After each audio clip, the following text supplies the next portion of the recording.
But I'm very pleased to introduce Mike Robbins, who's the author of 5 books, including Bring Your Whole Self to Work, and his latest, We're All in This Together. For the past 24 years, he's been a sought-after speaker, consultant, and executive coach who delivers keynotes and seminars for some of the top organizations in the world. He lives in the San Francisco Bay Area, and his clients include Google, anybody hear of them? Wells Fargo, Microsoft, Schwab, HP, the NBA, Nutanix, and the Yankees. Got to start somewhere, okay? Let's go Mets, and many others. He recently came on board as an advisor to DevRev and is working with the company on culture, communication, and performance. Mike and his work have been featured in the New York Times, how appropriate, and the Harvard Business Review, as well as NPR and ABC News. He's a regular contributor to Forbes, hosts a weekly podcast, and his books have been translated into 15 languages. Put your hands together and help us welcome Mike Robbins.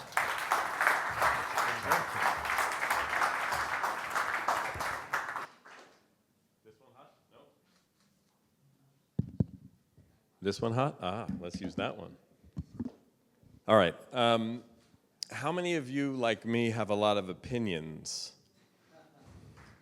And how many of you, like me, think your opinions are right? Of course we do. That's why we have them, right?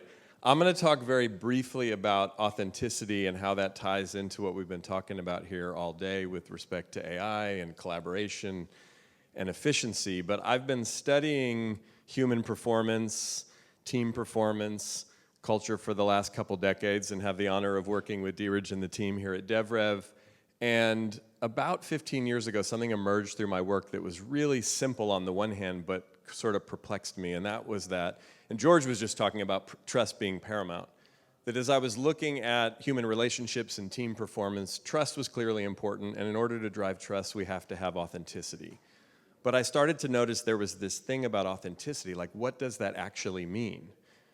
And it seems like sometimes we misunderstand authenticity. I was speaking at an event a number of years back about authenticity, and I had a guy come up to me after I got done speaking. I got off stage, and this guy gets up from the back of the room, he makes a beeline right over to me, it's right up in my face, and he says, I'm authentic all the time.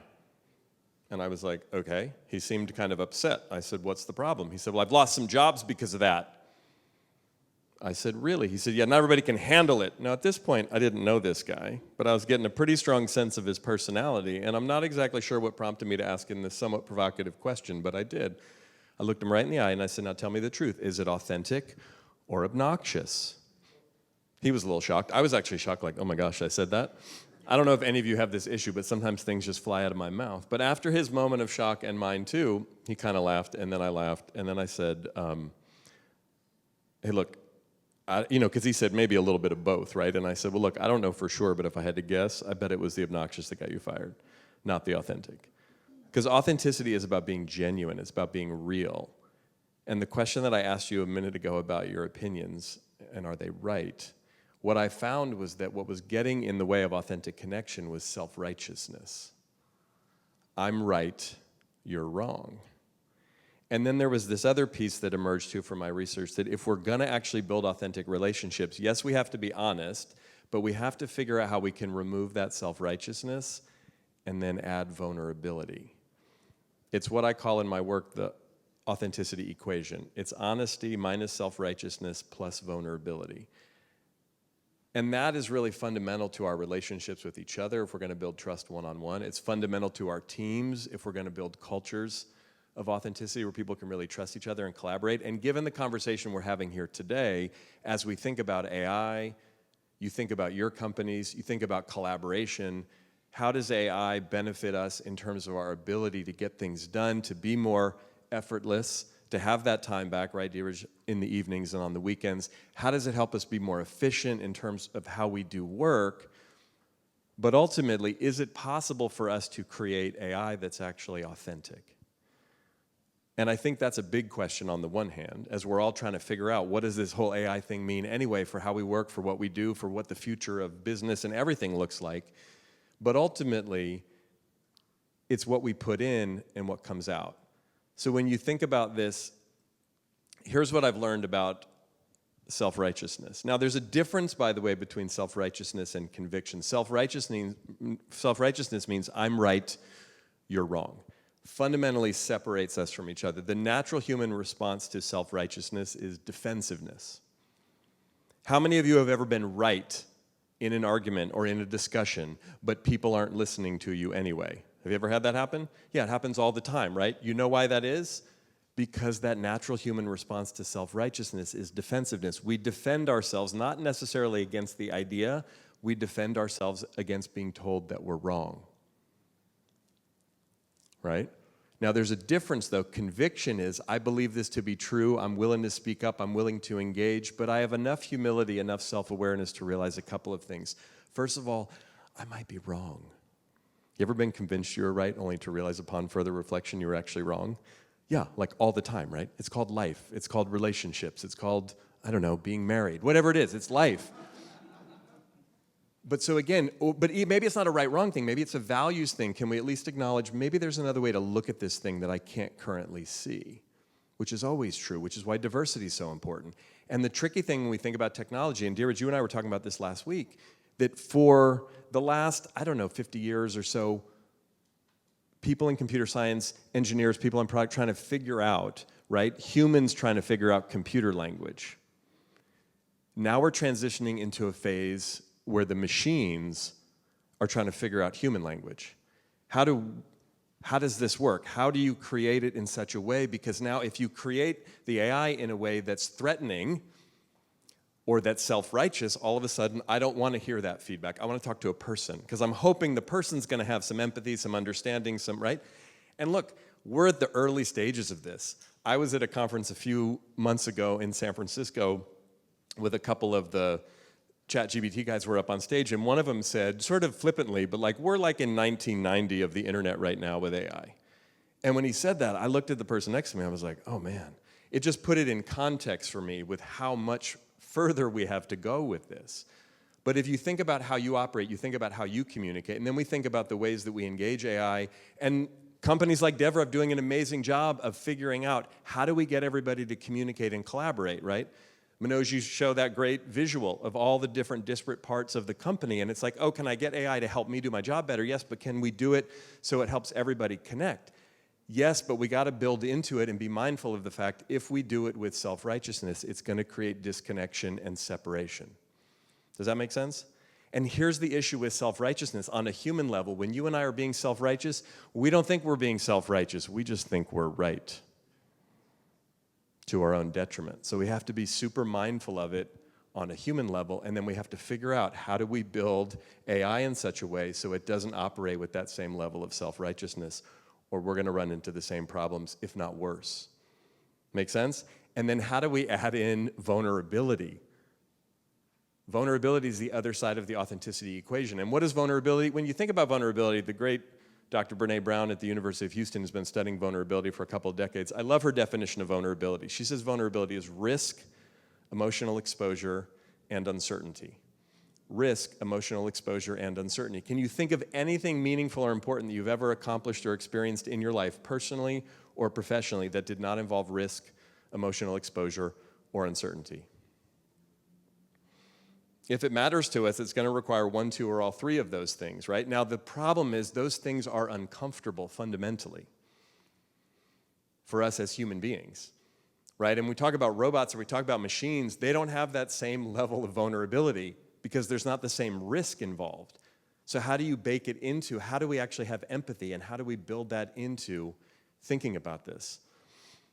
I don't know that I have the answer to that necessarily, but I think it's important for us to understand. Because, Dheeraj, as you and I were talking about last week, if we're creating, and it's really important to create non-threatening AI, there's a lot of fear out there in the world about lots of things, but not the least of which is, what is this all going to mean? How does this relate to my job? Is it going to take away what I do? But as we've talked about throughout the day today, and what I get inspired by as I'm sitting in the back of the room taking notes and thinking about this myself is like, how do we engage with machines, with AI, in such a way that it actually allows us to do that deeper work, to have those conversations that the greatest, most sophisticated machines on the planet can't have. And ultimately, for me, when I look at this from my own work in the last 24 years of studying human relationships and dynamics, to me it comes back to it's really about us operating with that human, authentic intelligence ourselves and understanding what the machines can do and what the humans can do and how do we all interface together, right? I'm curious for you, just as I'm talking about this, and I only have a couple more minutes and then I know we have lunch, but what thoughts or questions do you have about this as it relates to just how your teams operate with each other? Because that's really where a lot of this hits the road, right? That's really what DevRev has as a platform to offer is like, wait a minute, how do we utilize this so we can all really collaborate and connect authentically with each other?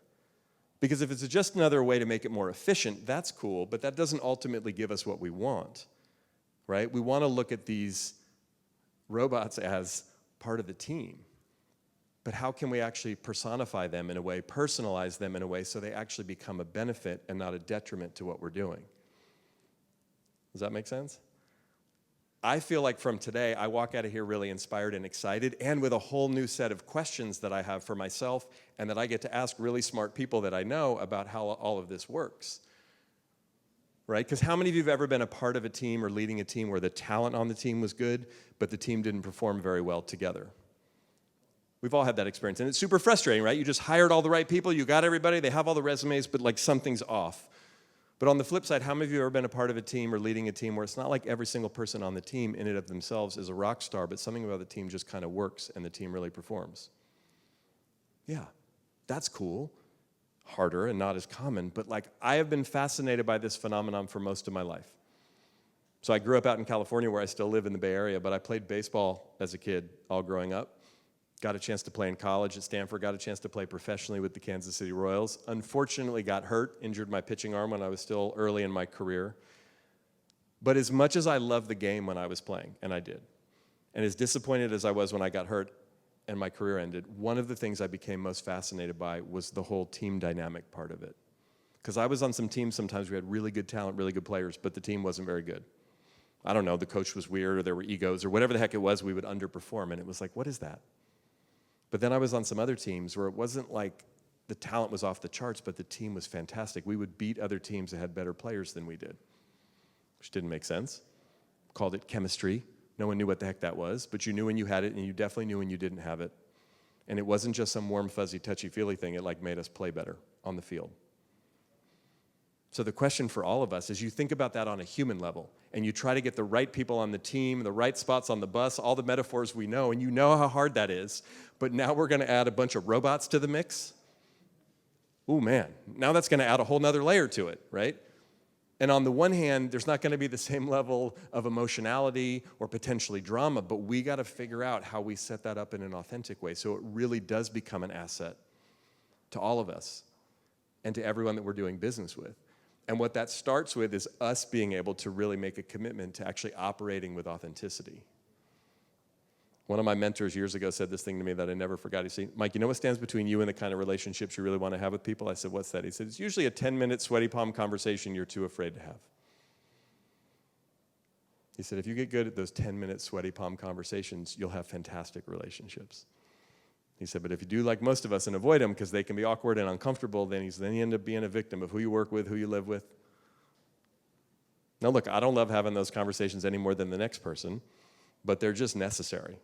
And when you think about all the change and all the disruption that's happening in all of our lives these days and all the ways that AI is both exciting and scary, there's a lot of sweaty palm conversations for all of us to have with our teams, with each other, as we navigate this. But there is a way, I believe, that we can build authentic AI. We can engage in AI in an authentic way and understand the difference between what can the machines do and what are the humans only able to and really capable of doing, and how does all that come together? And again, I leave today really inspired by the possibilities and by what DevRev is doing and what's possible out there and how we can all collaborate, but also with a lot of questions for myself and I think for all of us to ponder. So I'll close with one last little story, and the DevRev team has heard me share this one probably before, but I think it's an important one as we think about how we really build authentic AI and authentic connections. I had a chance to hear Oprah Winfrey speak a few years ago, and she said something simple but profound to me that really touched me deeply personally, but also it felt like all my years of research and understanding what's involved in building human trust and connection sort of was epitomized in this. And I think about this even as we think about this in the context of AI. Oprah said, I've interviewed thousands and thousands and thousands of people in my career. I've interviewed everybody. You can imagine Oprah, right? She said, presidents, prime ministers, celebrities, children, people who've gone through tragedies, people who've done heroic things. You name the type of person, Oprah said, I've interviewed them. She said, after all these years and all these interviews, do you know that just about every single person I've ever interviewed asks me some version of the same question when the interview's over? The camera shuts off, they lean over and they say, how'd I do? Or was that okay? Some version of that. And she said, early in my career, I used to be really confused by this question, especially if I was sitting across from someone very successful and accomplished. I'd be wondering, do they really need my validation? Are they really that insecure? What is that? Why are they asking me that? And then she goes, I finally realized something. They're not actually asking me how they did. So you know what they're really asking me? Did you see me? Did you hear me? Did what I say matter to you? Right? I think everybody's asking those questions all the time, and especially in the fast-paced, automated, digital world that we all live in. That's the reality. And if we can figure out, not only as humans and as leaders, how to show up that way, but if it's possible to build AI to actually show up and see people and hear people and let people know not just what they say, but who they are matters, that's what authenticity is really about. So, I'm going to turn it back to Jeff, and we're going to wrap up the day, but thank you for inviting me. Thank you all for being here. Fantastic. How about a hand for Mike Robbins? That was an absolute fantastic way to close out today. Would you agree? One more hand for Mike Robbins.